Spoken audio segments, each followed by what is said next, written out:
പിന്നെ ഇത് ഞാനൊരു ചെറിയൊരു അനുഭവം പറയാൻ വേണ്ടിയിട്ട് പറഞ്ഞു. റീസെൻ്റ് ഇത് എസ്റ്റർഡേ ഞാനൊരു ന്യൂസ് കേൾക്കാനിടയായി.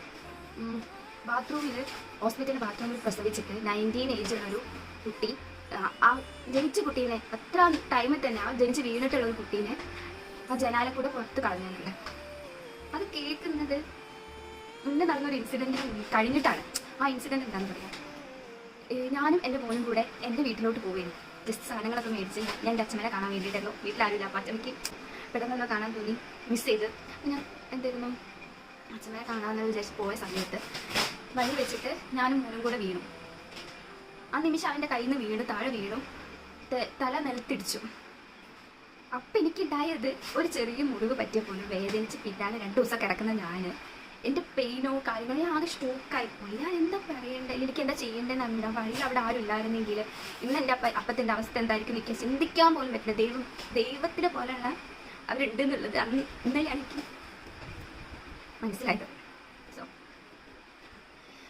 അപ്പം എന്താ വെച്ച് കഴിഞ്ഞാൽ അവനെ ആ സമയത്ത് എടുത്തിട്ട് ഞാൻ തലയിടിച്ചു, എന്താ പറ്റി എന്നാണ് നോക്കുന്നത്.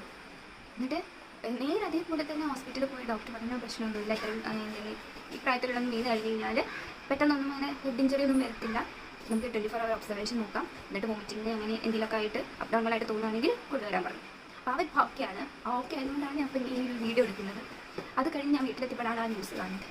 എങ്ങനെ തോന്നുന്നു അത്രയും ആ പെയിനും കടിച്ച് പിടിച്ച് അവർ ആ ബാത്റൂമിൽ പ്രസവിക്കുന്നു, അത് ടിയർ ചെയ്ത് പൊക്കിൾക്കൊടി പ്ലാസൻ്റെ വേർപ്പെടുത്തുന്നത്.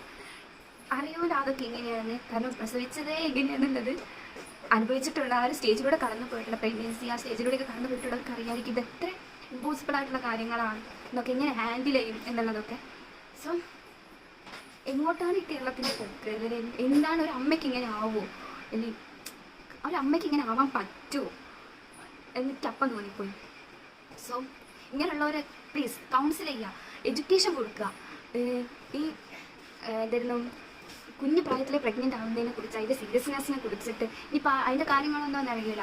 പോട്ടെ, ഇപ്പോൾ നോർമലി അല്ലാതെയും ഇപ്പോൾ ചെറിയ പിള്ളേർ, അതായത് ടീനേജിലുള്ള പിള്ളേർ ഒക്കെ പ്രഗ്നൻ്റ് ആവുന്നവരൊക്കെ ഉണ്ട്. അപ്പോൾ അതൊക്കെ കുറയ്ക്കാനായിട്ട് സെക്സ് എഡ്യൂക്കേഷൻ കൊണ്ടുവരിക. ഇനിയെങ്കിലും ഗവൺമെൻറ്റിനോടാണ് പറയുന്നത്, പ്രോപ്പറായിട്ട് ഗൈഡ് ചെയ്യുക ബോയ്സിനെയും ഗേൾസിനെയും പ്ലീസ്.